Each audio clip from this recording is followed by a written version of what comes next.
the tensions between whether you believe it's upholding free speech or not has sort of like flip-flopped. Conservatives hated Twitter several years ago, thinking that it was overstepping, and now they're like, Elon is here to save the day. And liberals or left-leaning folks typically now are like, what's going on over at Twitter? Elon, what are you doing?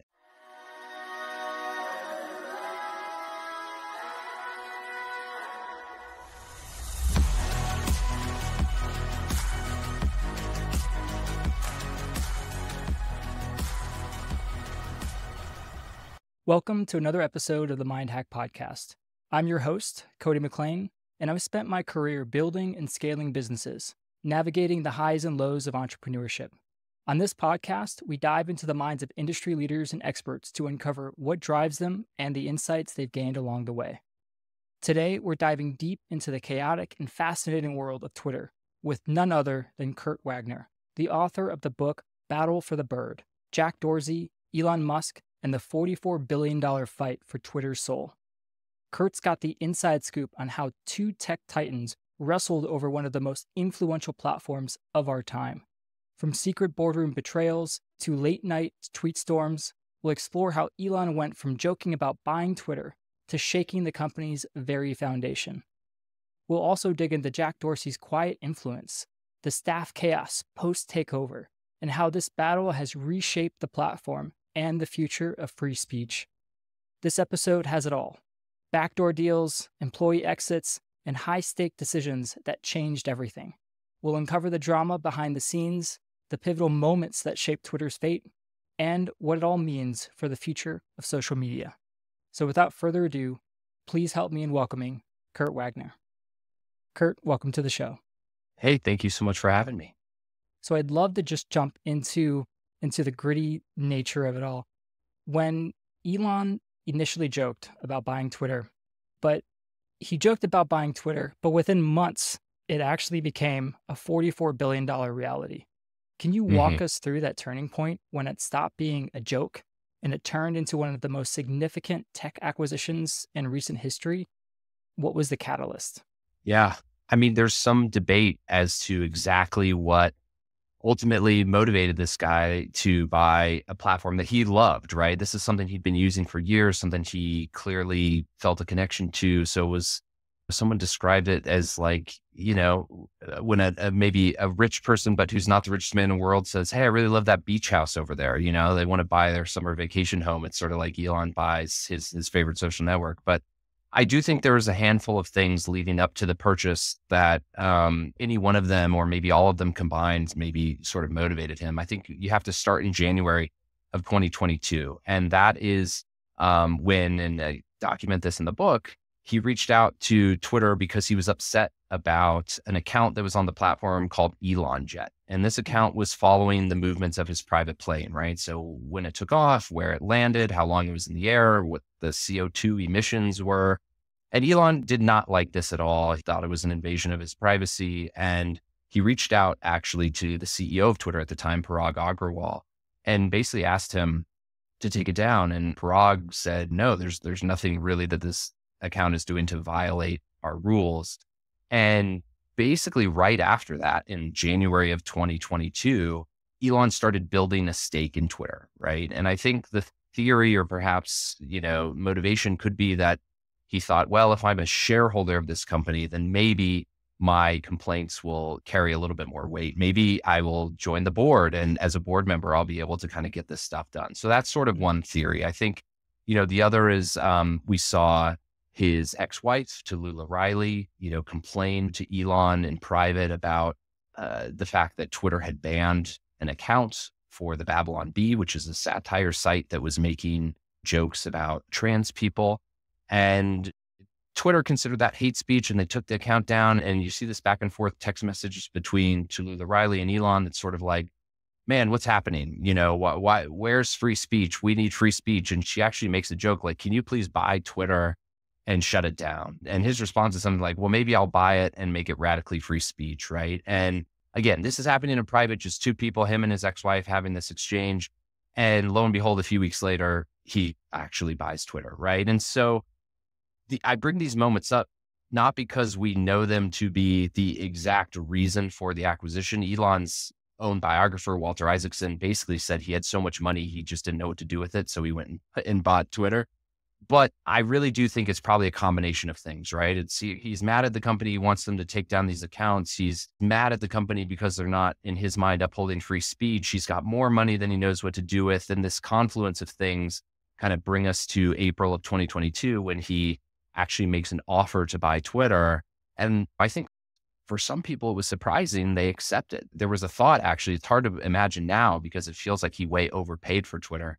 There was a thought in that moment that actually his offer was too low and that maybe Twitter's board would reject it because the company was worth more than that. And I think that, I'll stop there because I'm sort of throwing a lot at you already. But the reason I think it's important is it's never just one thing. And I think in this case, it was probably several little things that all sort of snowballed together to get this deal going and over the finish line. Yeah, and Twitter's board initially resisted Elon's takeover with, not sure if you refer to it as a poison pill strategy, but eventually they gave in. And I'd love if you happen to know any inside scoop on why did Elon seem to change his position? Because it almost seemed laughable that he used this concept of the spam bots and that Twitter said that it was less than 5%.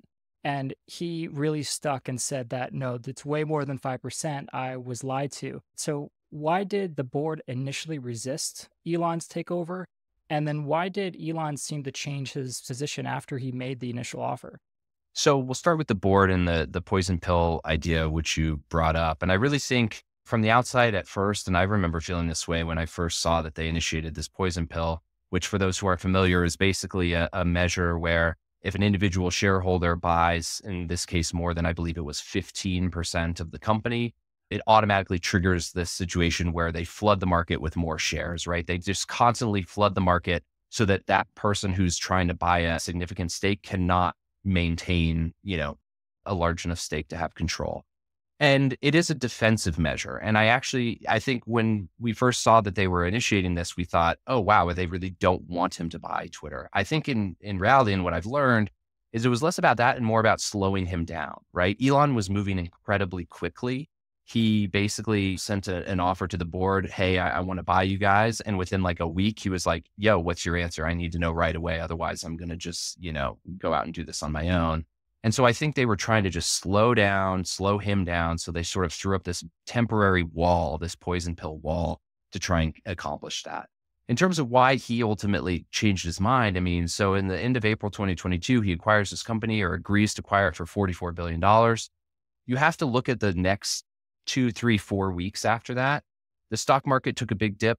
Elon's net worth fell. I don't remember off the top of my head, but I want to say it was by 40, $50 billion within a month. And so suddenly this person who had so much money he didn't know what to do with is certainly still has a lot of money, but not nearly as much as he just did when he had agreed to buy Twitter. And so I think there was a feeling quite quickly after signing that paperwork that maybe he had, overbid or he had overpaid for this company. And so his way to try and get out of that deal was think, okay, well, how can I get out of this deal? Well, one way would be to basically prove or try to prove that this company lied to me and that I'm buying a business that isn't actually worth what I paid for it. And I think that's why we saw him go after the bots thing, is that he was basically trying to say Twitter's not worth $44 billion because they've been lying about their user base this whole time. Now, he wasn't able to basically uphold that argument, but my kind of read on the situation and from all the conversations I've had, people believe that that was simply a tactic to try and lower the price and say, what's the one way I can get some of my money back? Well, I can accuse them of essentially lying to their shareholders in hopes that they'll lower the deal for me. Did Elon have any trouble securing funding for that? Because I know he didn't want to sell his his Tesla shares, since that would devalue Tesla. And then he went out to obtain additional funding. I know you mentioned Sequoia, Morgan Stanley. I'm not sure if Jason Calacanis was just an advisor, but can you explain what was Elon's funding strategy? And also, what is the current situation with that? Because I've heard, I haven't fully looked into it, but that he largely leveraged banks to fund the acquisition. And now these banks have been having to write off these loans since it seems like the stock price just completely tanked and they haven't been able to sell these loans. But wondering if you can explain the funding Yeah, situation, how he obtained it, and then what the current situation is. sure. I'll try and simplify it as much as possible. So we have $44 billion we have to get to, right? And I believe there were various iterations of his funding over sort of a couple months span as this was going on. But where I think he ended up with was a $12.5 billion loan that was actually taken out by the company itself, right? So the money that's paid back on that loan actually comes from Twitter, or now X, which is why it's called a leveraged buyout. They took a bunch of debt onto their balance sheet as a company, which then they are responsible for paying back. So let's see, 44 minus 12 and a half. Let's see, we're at 42, 32. We'll say 32 billion left. He took some of that from investors. You mentioned a few of them: Sequoia, Andreessen Horowitz, friends and family. Jack Dorsey, former co-founder of Twitter, former CEO of Twitter, rolled his share over. And then the rest of this is coming from Elon himself, right? His own cash, basically. And he did sell a bunch of Tesla shares in order to, basically stockpile cash for this deal. I believe we had a story in Bloomberg just a few months ago where we got our hands on some X documents through a FOIA process, Freedom of Information Act process. And it said that Elon owned, I believe it was like 74% of the company. So, the vast majority of the funding came from Elon himself through sales of Tesla and other things. But that pretty much oversimplifies it, because it really was a messy, complicated couple months where he's trying to entice investors to buy in. He's doing various versions of loans from the bank. At one point, he was going to take out personal loans. He ended up just doing the business loans through Twitter. But, getting $44 billion, even when you're as rich as he is a lot more complicated, I think, than people would expect. It's not just as simple as like, oh, I'm just going to go to the bank and withdraw some cash. These guys don't just have that much lying around. And I think, that got messy and that got complicated. And I think that's probably another part of the reason he wanted to try and lower that price, is that he realized, wow, to get $44 billion cash is actually a much bigger task than I had initially thought. Right. I love the part in your book where you mention what seems like a text conversation between Elon and Larry Ellison, where Larry Yes. asks, "What do you recommend?" And then Elon responds with, "I recommend 2 billion instead of 1 billion." But then Larry ends up only sending 1 billion. Yeah. I mean, it's like you and I are like, hey, you want a coffee? Like, sure. Yeah. Why don't you grab me a coffee? Sure. $1 billion. Why not? It was a text conversation. And I think, if you recall, so I'm getting ahead of the story a little bit, but Twitter ultimately sues Elon, right? Over the summer of 2022, he tries to back away from the deal, and Twitter says, no, you signed a contract. Like, we'll see you in court. We're going to force you to buy this thing. And as part of the discovery, all of these text messages of Elon's got in the hands of the court and the judge, and they were ultimately released later that year. So a lot of the conversations I have in the book between Elon and folks like Larry Ellison or Gayle King, the media personality, these text conversations came from that batch of private communications that were made public by the court because of this lawsuit that he got himself into. So that's a little bit of behind the scenes of like where some of the reporting comes from, is from some of these court documents. And now today it was reported, I believe in the Wall Street Journal, that in order to complete his purchase, Elon needed another 13 billion. And he was able to group 7 banks that included Morgan Stanley, Bank of America, and Barclays, who pulled together loans. And somehow these banks are now left having to write off these as bad loans. Wondering if you have any knowledge or can explain kind of what happened with these Sure. banks and these $13 billion. Yeah, I'll do my best. So that was the 12.5 billion I was referencing in terms of loans that the company took. I think it was technically 13 because it was right around there. But the idea is that, let's pretend you're Morgan Stanley, you loan Elon $1 billion. You don't actually want to keep that $1 billion on your balance sheet, right? Like, you want to be able to put that $1 billion to work elsewhere. And so usually what Morgan Stanley might do is they'd loan it to Elon for $1 billion, and then they would pass that loan off to someone else, right? They would basically sell that loan to somebody else, and they just sort of take the fees, right? They take the middleman fees and they have their $1 billion back, and now they can go do other deals. Well, the problem is that Twitter, or now X, the business is doing so poorly that nobody wants to buy those loans from the banks that initially offered them, right? So if you're Morgan Stanley and you lent Twitter $1 billion, you can't find anybody to take that loan off your books. So now you're kind of stuck with it. And the problem is that that's $1 billion that Morgan Stanley now can't, again, go deploy elsewhere, go do anything else with. And I think it's uncommon. That Wall Street Journal story was great, and it probably did a better job than I'm doing right now of explaining exactly what happened. But it's uncommon for banks to be in this situation. Most of the time when they have a loan like that, they're able to find someone else to basically take on the risk, right? And because the company's just doing so poor, no one else wants to take on the risk. And I think, at the end of the day, they could be fine. Like as long as X or Twitter continues to pay back the interest rate, pay back the principal on the loan every, I believe it's quarter they owe. But at the end of this, maybe they'll be made whole again. They'll get their $1 billion back plus interest and no harm, no foul. But, that could be several years, right? And I think ideally they want to be able to move quickly. And it's just not a good sign for the health of the business if no one else wants to take on that risk at this point. And everybody seems to always have an opinion about Elon and so many different perspectives. How do you think this acquisition of Twitter has it hurt and perhaps helped his reputation as somebody who can manage and run a successful business? Is he going to have trouble trying to get loans in the future if he wants to get more loans to build another business? I think what we've seen is that banks and business partners are so sort of infatuated with everything that Elon is doing outside of X that he hasn't necessarily been like too hindered by the struggles that the company has had. He started an AI company called XAI, and he recently raised $6 billion of funding for XAI. And you would think maybe that would be the kind of thing where it's like he couldn't find investors for it because X went so poorly. But you have to remember, when people are investing in X or Elon, they're really trying to invest in that relationship, right? And I think there's a lot of banks and investors who are hoping that, okay, well, someday SpaceX, his rocket company, that's going to go public. That's going to be a massive IPO. Maybe that's going to be, the next $1 trillion company, who knows?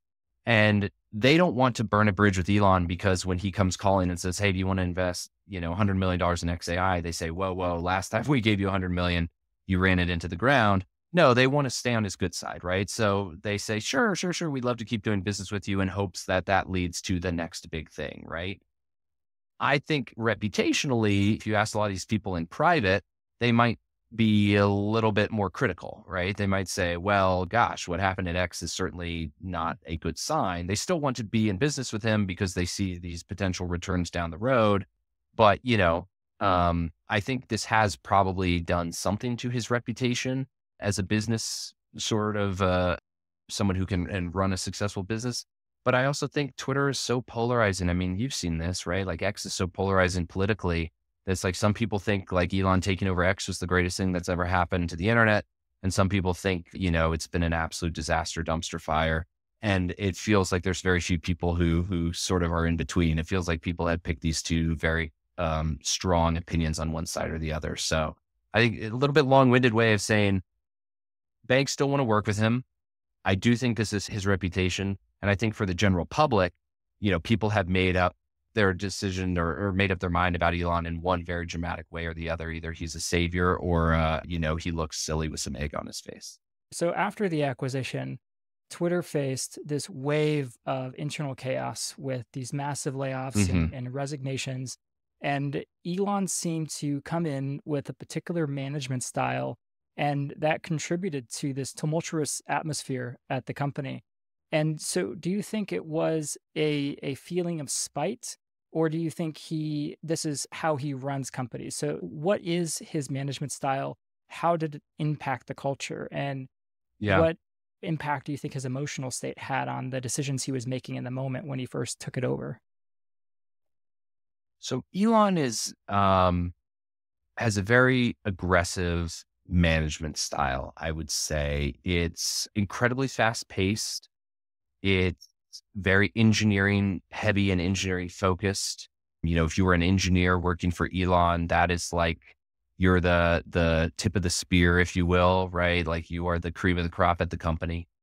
And I think when he walked in the door at Twitter, he was so convinced that the company was a failure or had been struggling that he thought, I need to do things so different just to sort of like get this thing onto a new trajectory, right? Like I need to be almost dramatically different in order to accomplish what I want, right? So what did that look like? Well, within the first week, he laid off half of the employees. I think it was more than 4,000 or right around 4,000 employees, 3,500 employees, something like that. So that was week one.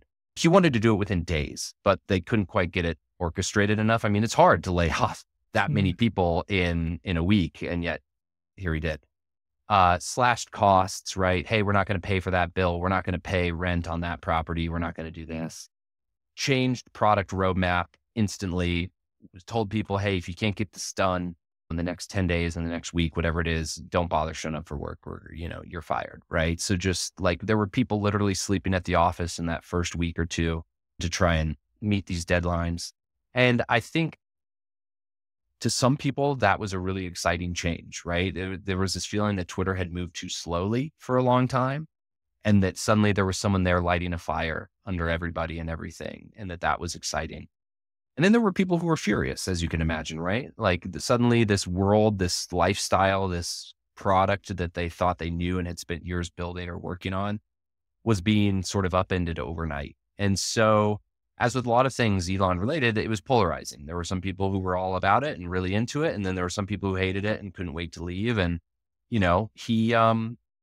I think he did that strategically. I don't think that it worked, in my opinion. I think it was a little too dramatic, too fast. But the one thing I think you can't say that he didn't come in and at least try to mix things up, because I think he certainly did. And that was by design. And one of the things that Elon seemed to do, I mean, as we see now, where he's ended up suing the advertisers who left the platform as a function of his own Right. opinion of these companies, it seems like not everything he does is all that strategic. I think 4 or 5 years Yeah. ago, a lot of people had a lot more respect for him because of the accomplishments that he's made. But then he does things like, as I love your description in the book, where you describe him as he has the humor of a 12-year-old boy because of Yeah. all the 69 jokes. And when he gave in the initial stock offer, it was like something 5420. Yeah. There was a 420 weed joke built in. Yeah. Or walking in with the kitchen sink. So he has this humor, and some of the things that he does in hindsight, perhaps in the moment they look ridiculous. In hindsight, perhaps they ended up being good decisions. But in some things, you just have to question, is this really the doing of an intelligent person, or is this some aspect of him that has so much spite or hatred, or he just wants to get back at people? And that perhaps that's leading to this new crisis for Twitter, which is really revenue based. So I'm wondering if you can explain, I know this is just your opinion of the difference in his strategic and some of the, in hindsight, terrible decisions that he's made, and what situation Twitter is currently in with its revenue and the advertising component.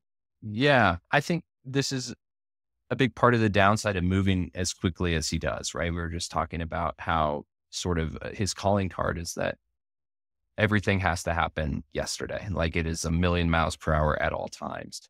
And when you're doing that, you're not sitting there and saying, hey, let's be really thoughtful about how we, roll this out, or let's be really thoughtful about the way we structure this new division or whatever it may be. And there are real downsides to getting those things wrong. And I think I'm going to kind of lean on an executive who worked for Elon for a few months before she left. Her name was Esther Crawford, and she was a product executive. She sort of got semi-famous during the takeover because she slept in the office in a sleeping bag and an eye mask. I think it was like the first week, and someone posted a picture of her, or maybe she posted a picture of it on Twitter. But anyway, she ended up leaving a few months after Elon got there, after sort of being all in for those first few months. And she wrote this really like long and thoughtful post about it. And one of the things that she said, which I thought summarized it perfectly, was she was like, Elon is terrific at solving, I'm paraphrasing here, but she says something like, Elon is terrific at solving, engineering problems, right? Like math, critical thinking, hard engineering problems. But running Twitter is not an engineering challenge. Running Twitter requires social emotional intelligence, right? You have to understand culture. You have to understand people. You have to understand speech and the way that speech is received by people. And it's a different problem, right? Like he's been able to solve his issues at SpaceX or at Tesla by simply working longer hours, working on the assembly line, never taking a shower because he's like sitting there in the factory for 48 straight hours.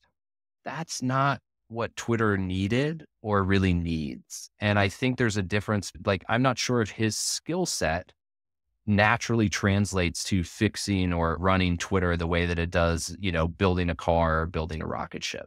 And so it's maybe an oversimplified way of sort of explaining why I think things went wrong.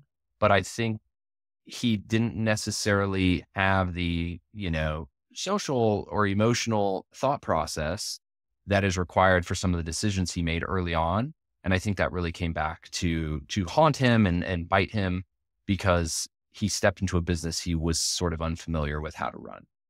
In terms of Twitter's current position with its advertising, I know that Yeah. there's been some media attention and that Elon initially criticized these advertisers because they had complaints over some of the things that he was saying. And so they pulled out. And now, as say, like last month or so, Twitter actually filed a lawsuit against these advertisers. And I'm wondering, what do you think the strategy is? I know this is just hearsay and in some perspective, because in some, one might view it as that he's now suing the companies that are used to give him money. And so one would think if you file that lawsuit that you are now de-incentivizing companies to want to spend money on your platform. I'm wondering if you have any idea what his strategy might be here, or is it just this 12-year-old boy perspective that just Yeah. is trying to do it out of spite? I spent a lot of time attempting to understand like what's the play here, right? Like, is he playing, chess and we're all playing checkers type of thing, right? And I just can't really figure out what the benefit is of attacking so publicly and so viciously the people who give you all the money you need to run your business, right? And so you mentioned the lawsuit. That was certainly a big deal, right? Where he sues this advertising trade industry group that represented a bunch of the largest advertisers on X. A year ago, or not quite a year, but I believe it was last December or November, he went on stage at a conference and he told advertisers to go F themselves. I'm sure you remember that. That was quite public. He, within the first week of taking over Twitter, he was basically threatening, I will go thermonuclear on advertisers if they stop spending money here. It's like all of these things to me do not make sense. If you are trying to successfully run an advertising business, you don't go after the people who give you their money and attack them in the way that Elon has.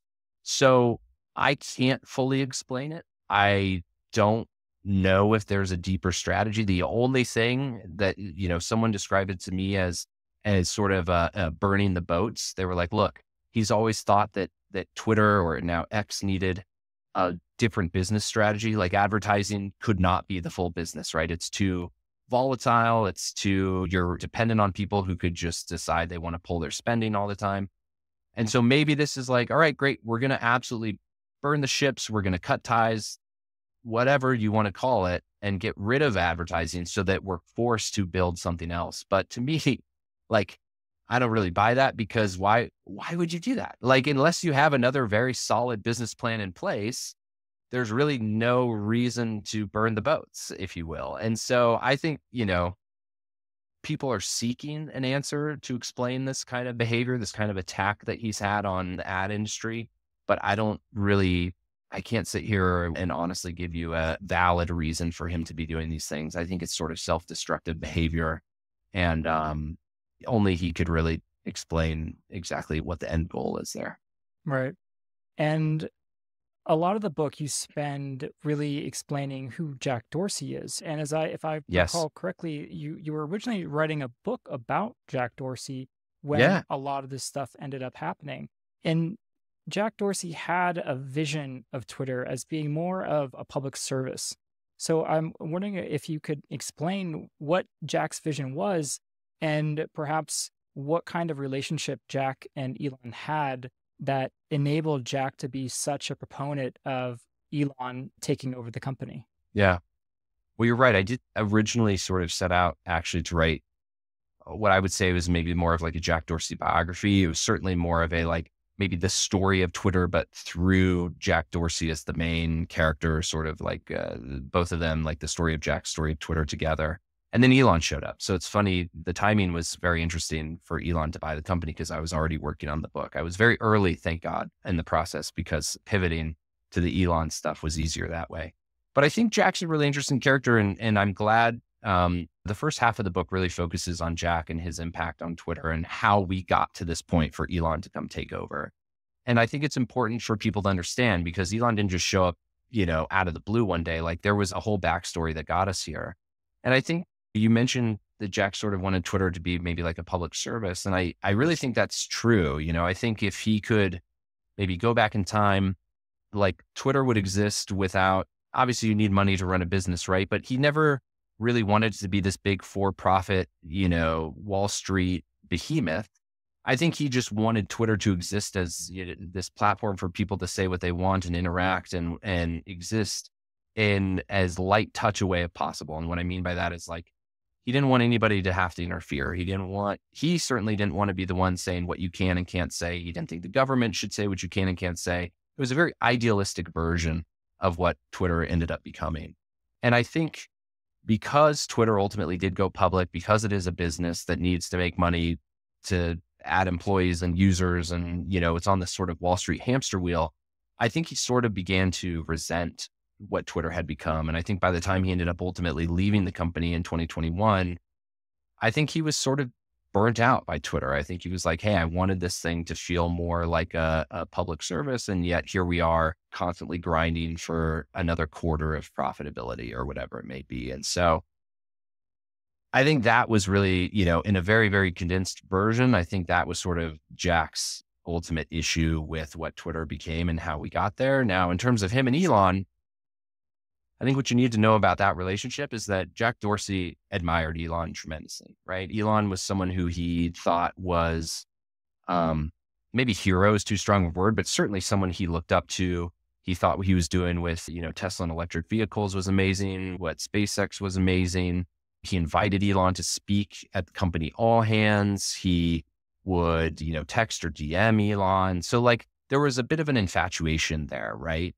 And so let's put yourself in Jack Dorsey's shoes, early 2022. He had just left Twitter. This company he built had become this thing he doesn't like anymore, right? It's now this publicly traded company that's on the profitability hamster wheel we're talking about. And he's thinking to himself, okay, what's the one way that I can sort of salvage what I built? How can I bring this back to a place where it's no longer beholden to Wall Street? And at that point, Twitter is very expensive. It's a big company. It's worth $44 billion. And he says, well, there's only very few people in the world who could basically afford to buy this thing and bring it private so it's no longer publicly traded and give it the freedom to sort of pursue this alternative reality that Jack had in mind. And lo and behold, one of the only people in the world with enough money to do this was this guy, Elon Musk, who Jack admired, had a relationship with. And I think when Elon showed up as a potential buyer, Jack jumped in immediately, right? Because he sees this very slim opportunity, right? Like the one guy in the world with enough money to do the one thing in the world Jack wants, which is buy Twitter, take it private, and really just let it be a public service. And so I think that's part of why we saw him really boost this idea, encourage this idea, instigate this idea, and why it mattered so much to him that Elon in particular was the one to do this. And so I'd also love to understand who Jack Dorsey was. As you describe in the book, he had this routine. He would wake up at 5 a.m. He would meditate for 30 minutes. He would do some sort of a 7-minute, I've done those things before, like a 7-minute high intensity 7-minute workout. And then he would walk to work and maybe he'd be on the phone or listening to a podcast. And since he was also running Square at the same time, he had this as some form of, to have some form of a sanity so that he was able to do what he could. Because as you described, he was an introvert and he needed that quiet time to get his energy. Can you go into depth about who Jack Dorsey was and What led him to even be somebody who largely didn't even see himself as a CEO? And from the outside, one might see that he's really also not somebody who should be a CEO. How did he end up in this position who's running two companies or two publicly traded companies at once? Yeah, it was one of the reasons I was so fascinated with his story was that it was almost, it didn't make any sense that this guy who didn't really believe that he should be a CEO was a CEO. And as you point out, was a CEO of two publicly traded companies at the same time. He is an introvert. He was never married. He doesn't have kids. So like his life was very much work, especially when he first returned to Twitter. He returned to Twitter in 2015 and he was running Square and Twitter at the same time. And it was like, single guy, no kids, but two jobs. He was working all the time. And so part of his way of coping with that was to sort of challenge himself physically, whether that be walking to work, workouts, saunas, hot tubs, cold tubs, meditation. Like he just physically put himself into these challenging positions, I think, to sort of compensate for the fact that he's mentally very distracted by, these two full-time jobs that he has.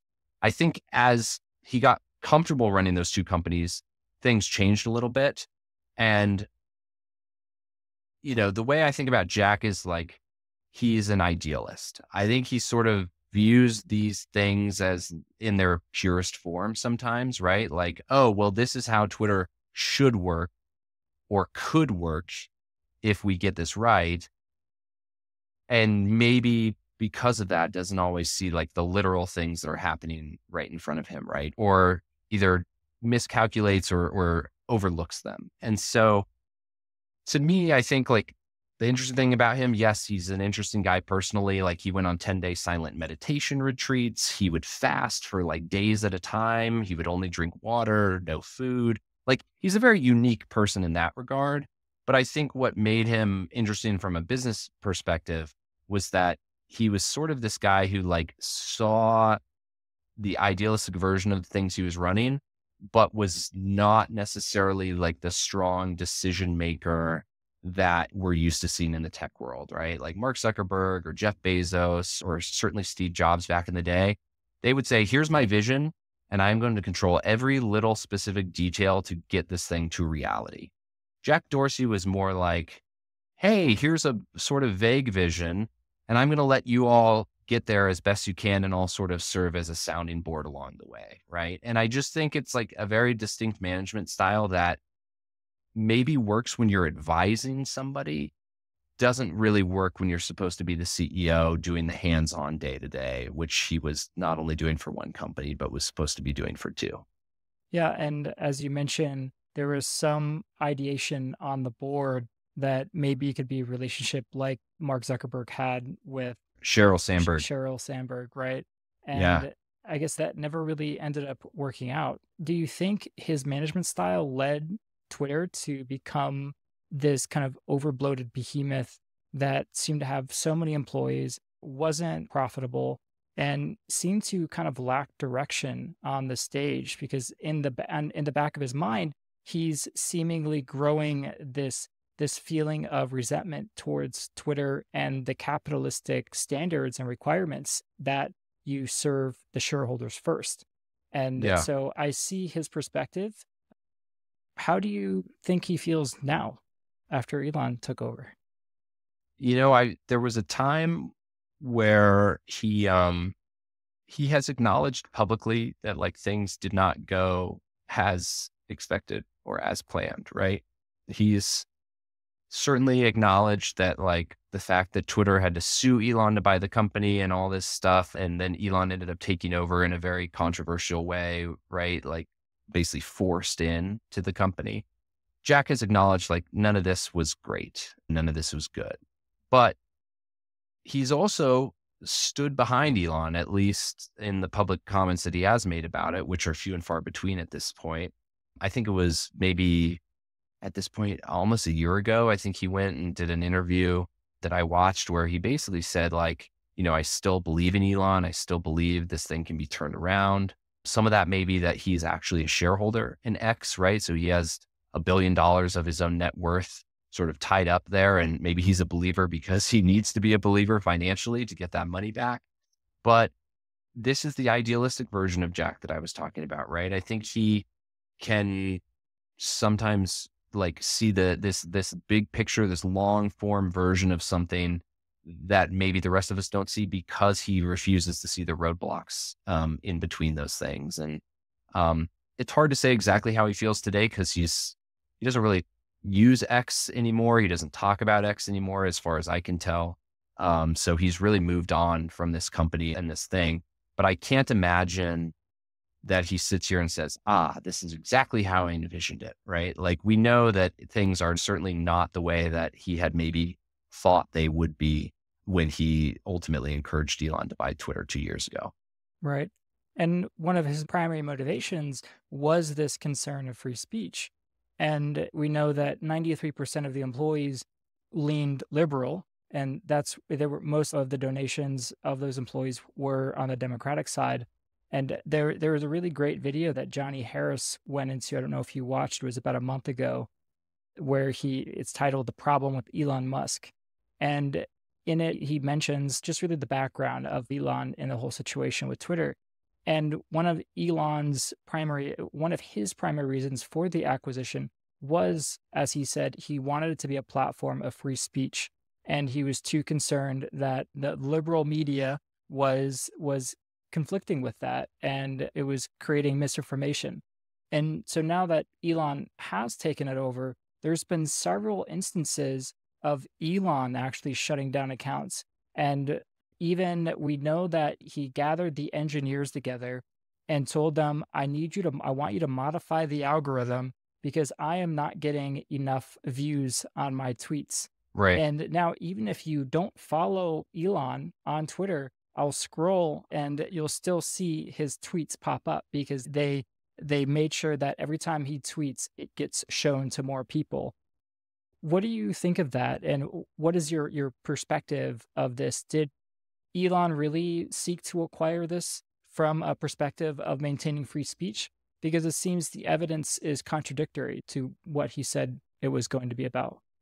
I think there's a version of this which is true. I think Elon probably acquired Twitter to uphold his version of free speech, right? And what I mean by that is free speech as it like suits him and as it doesn't step on things that he doesn't want it to step on. And so a good example is the Elon Jet account I mentioned sort of at the beginning of the conversation, right? This account that was following his private plane. One of the first things he did once he took over was ban this account, even though it wasn't doing anything illegal, right? He just simply said, nope, I don't want this thing following my plane anymore. See you later. He suspended and banned some journalists who covered the Elon Jet account simply because they were writing about this account. We've seen him add terms to sort of Twitter used to have, a list of words or phrases or things that would be considered, hate speech, for example. Elon has added terms to that related to transgender people that most people would not consider a slur or an attack at all. It's just something that makes him personally uncomfortable. And so now, you can't use that language on X anymore without some type of penalty. So my point being is that he is a self-proclaimed free speech absolutist, but really he supports free speech so much as it aligns sort of with his own personal, beliefs or ideologies. And I think there's obviously a huge distinction there. And what we've seen, over the last 6 months or so is that one of the big complaints from Twitter before Elon got there was that it was too liberal, right? The employees were liberal, the policies were liberal. It was unfair to conservative speakers or conservative ideas. These were the accusations for years. But, there was no one at the top of the company openly voting for Hillary Clinton and Joe Biden and waving a Democratic flag at the convention or whatever, right? These were the accusations, but there wasn't necessarily that blatant display. But now Elon is doing that in the other direction, right? He's openly endorsed Donald Trump. He's donating to Trump. He's openly attacking Kamala Harris. So it's just interesting that the accusations of Twitter being biased before, have now swung in the totally opposite direction, but with a leader who's very, very, very openly, picked a political side and is being a very politically active as we head into an important election as well. Right. And there was, I think, at least one or more university studies back in, it was between, say, 2020 and 2023, in which they looked at whether there was more of a liberal or a conservative view. And their research actually discovered that Twitter gives conservative news greater visibility than liberal news, which I found interesting. I mean, you have to remember, like, to go back to when this was probably its most heightened was around 2020, I would say. And there were two important things going on, right? There was COVID and there was a presidential election. And those two things were very polarizing, right? It became where, if you were cautious about COVID and supporting masks and vaccines, you were a liberal.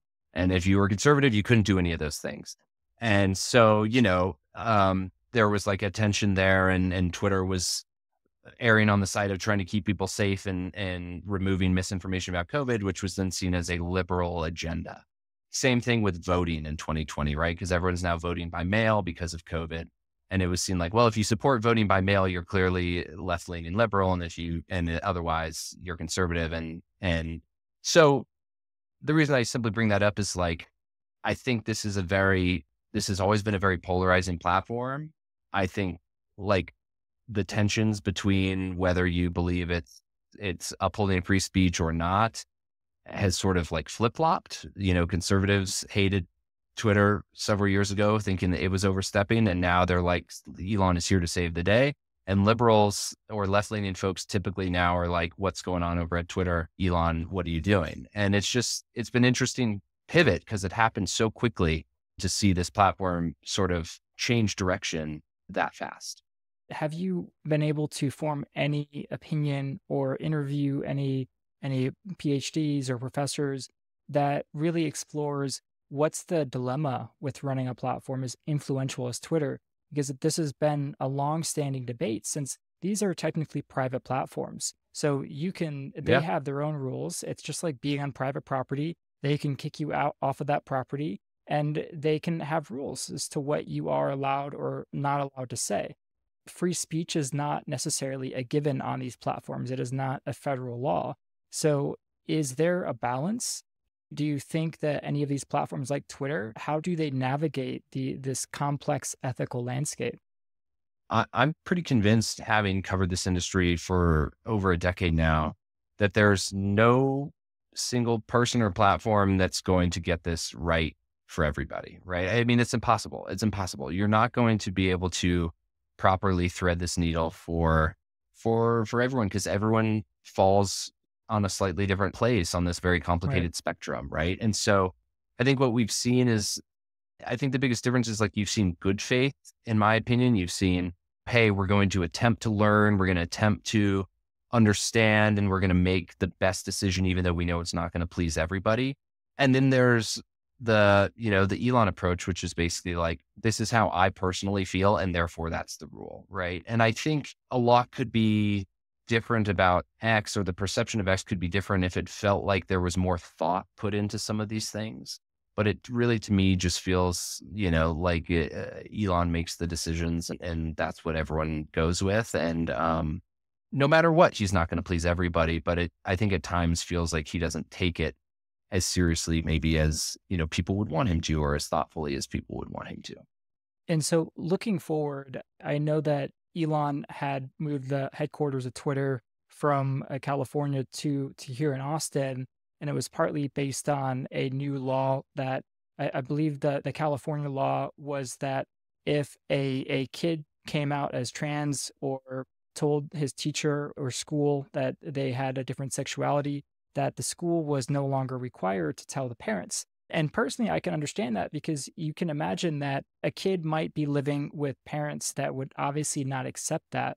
And so he was upset about this. And that seemed to be one of the reasons, probably just the public reason, as to why he was moving his headquarters from California here to Austin.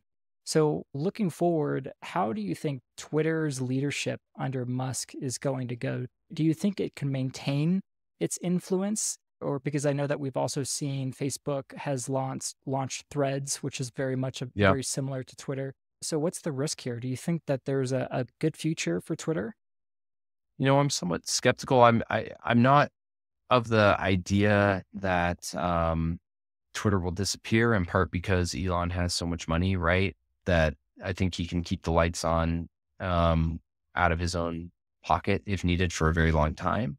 But I do think that this is a company that's like the business is struggling, and it's now been 2 years, and they haven't really figured out how to win folks back. And on top of that, you're seeing him sort of run into these clashes with governments and regulators around the world. They just got banned in Brazil, right? Now, Brazil's not a huge market for them financially, but it's certainly a country that you want to be present in, that you want to have a foothold in, and that you want people to be using your product and not your competitor's product. And so I just think like I worry somewhat that Elon's decision to go so all in on conservative politics is going to maybe paint X or Twitter as a purely right wing social network, right? Like this is like Truth Social, but much bigger.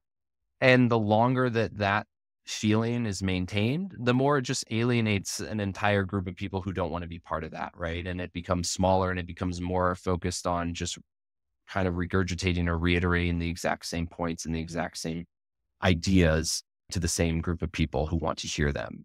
I think for all of Twitter's flaws before, it was very much like a place where you could go and kind of learn about a whole bunch of different things and discuss a whole bunch of different things. I don't know about you. My feed is now almost all conservative politics.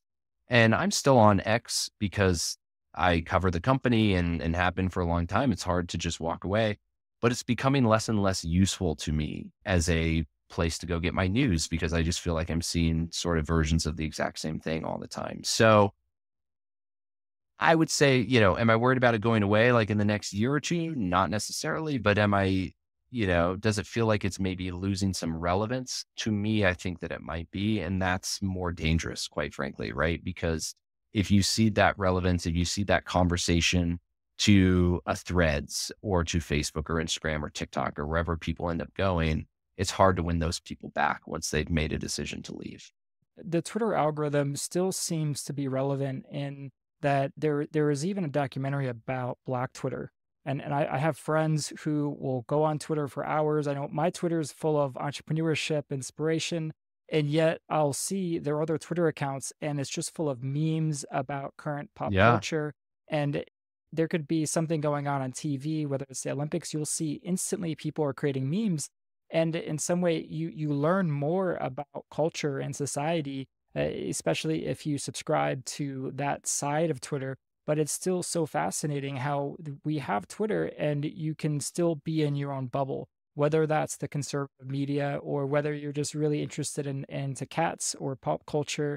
I wonder if that's going to continue to evolve because that does seem to be a primary news source for a lot of people. Yeah, I mean, I think it's good to hear that that your experience, for example, is still, it sounds like maybe somewhat unchanged from since Elon took over. Would you say it's like a similar scrolling to what you had before? Yeah, I'd say it hasn't changed significantly.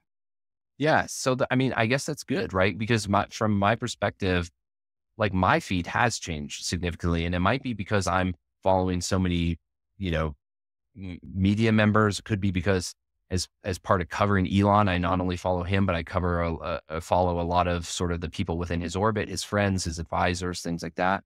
Because my feed has definitely changed and gotten quite political and quite politically conservative, to be specific.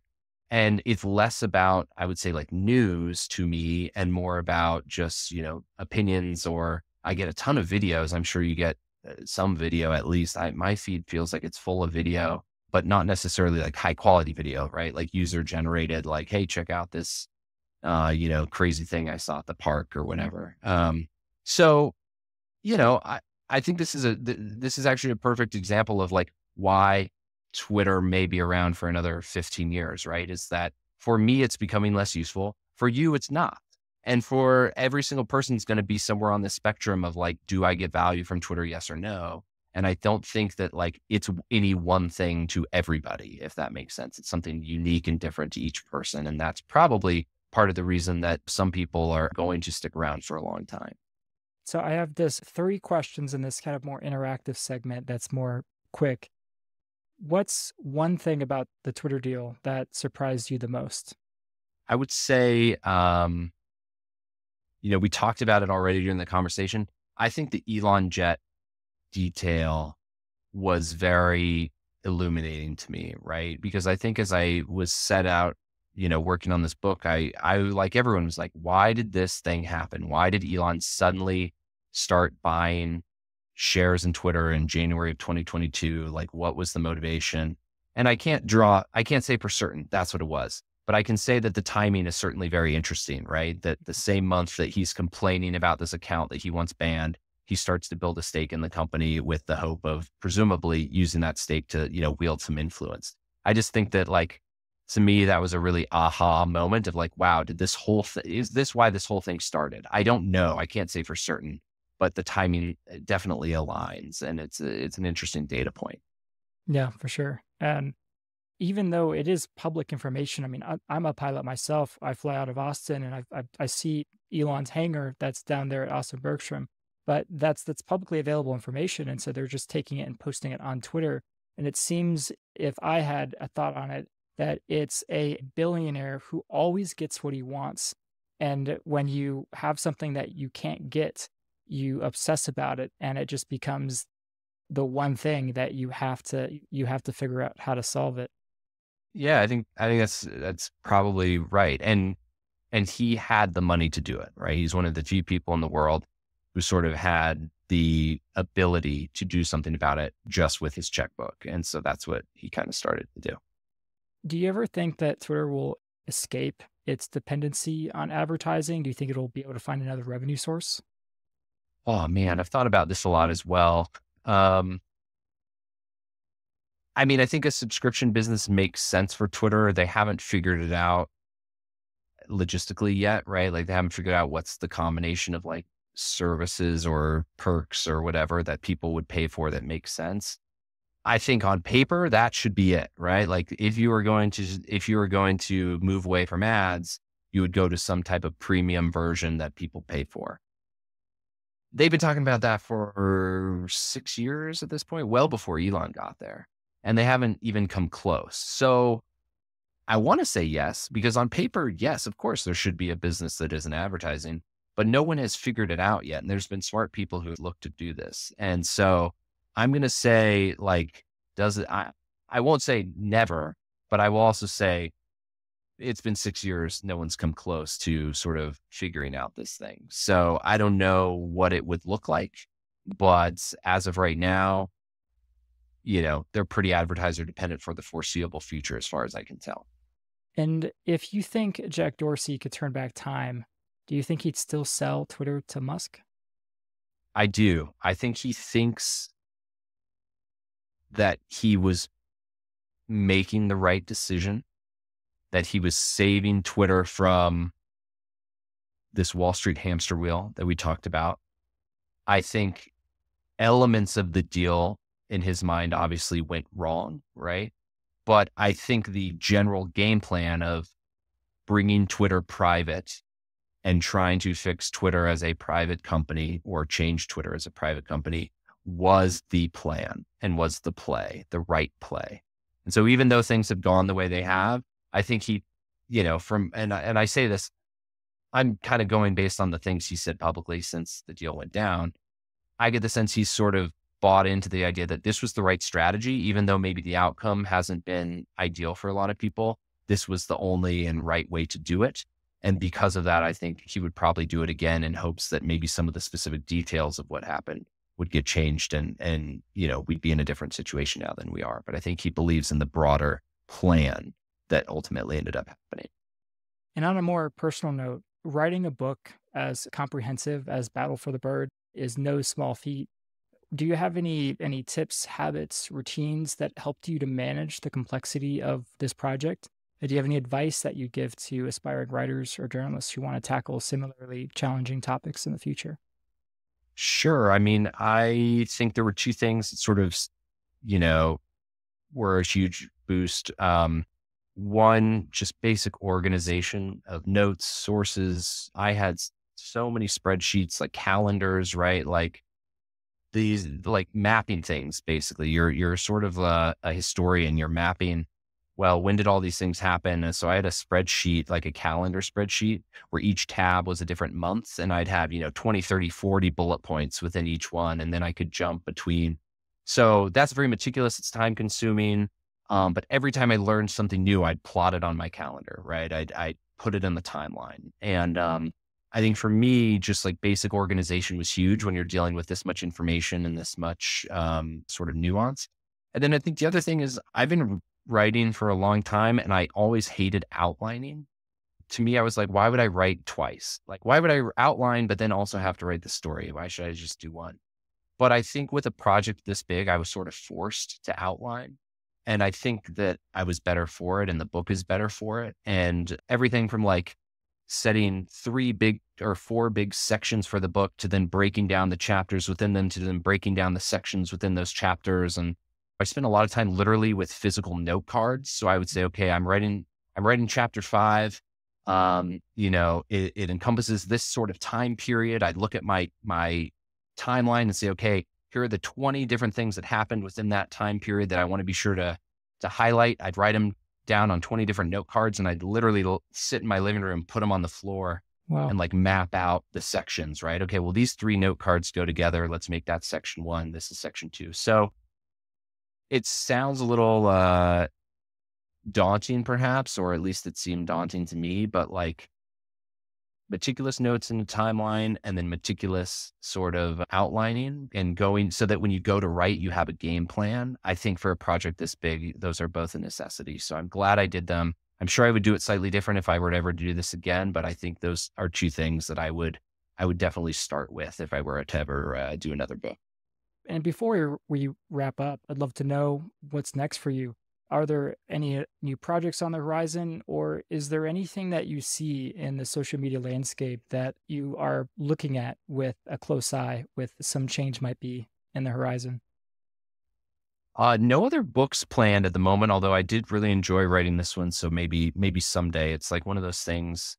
I don't know if you ever like ran a marathon or half marathon or something where it's like, oh, I'm really glad I did that. I'm proud I did that, but like I definitely need a break. That's Mm, sort of how I felt about the book. So I'm taking a break from book writing, but not because I didn't have a good time, just because I need to focus on other things. In terms of like day to day, I mean, everything is AI right now. And I think like if we look at the social space in particular, the idea of generative AI is huge, right? Like are all the videos or all the photos or all the posts that you see simply going to be created by a machine, right? Like how much of what we consume is going to be generated by real human beings coming from their brain, and how much of this is going to be sort of outsourced for us to OpenAI or Grok or Meta or whatever it may mm. be. So I, you know, it's a little scary to be honest, as a journalist and as a writer, right? This idea that like, well, can this AI just do a huge portion of my job for me? Like, but at the same time, I just think it's a really like that trend's not slowing down. It's not going to go away, right? So to me, we're spending a decent amount of time focused on that and just sort of trying to get a sense for like not only how are people using it, but how are the companies preparing for it, right? Like how are they bracing for a world in which you can, with a few keystrokes, kind of create anything you want. And that's a really fascinating and kind of scary future that we're walking into, I think. Yeah, for sure. We just might end up in a world like Dumb and Dumber, where there's so much content that's AI generated, the content itself becomes useless. And so the only reason for reviewing, looking at content is, say, for hedonic entertainment purposes. But I certainly hope we don't end up in a future like that. Yeah. I mean, you would hope there's always going to be room for like authentic creativity, right? But it's all new, right? We're just learning. We're kind of learning as it comes along. So I'm excited to see what comes of it. Well, Kurt, this has been an incredibly insightful conversation. Your work, it not only sheds light on the inner workings of one of the most influential platforms of the world, but I think it also prompts us to really think deeply about the broader implications of social media on our lives. Battle for the Bird is a must read for anybody interested in the future of social media and its impact on society. We'll be keeping an eye on Twitter and the other platforms as they continue to evolve. And if this conversation sparked anything in you, please go ahead, hit the subscribe, drop us a review, share it with someone who could use a little mind hack of their own. Keep exploring, keep challenging, and remember, there's always more to learn. Kurt, thanks for hanging out with us and enjoy the conversation. Yeah, I had a great time. Thank you for having me.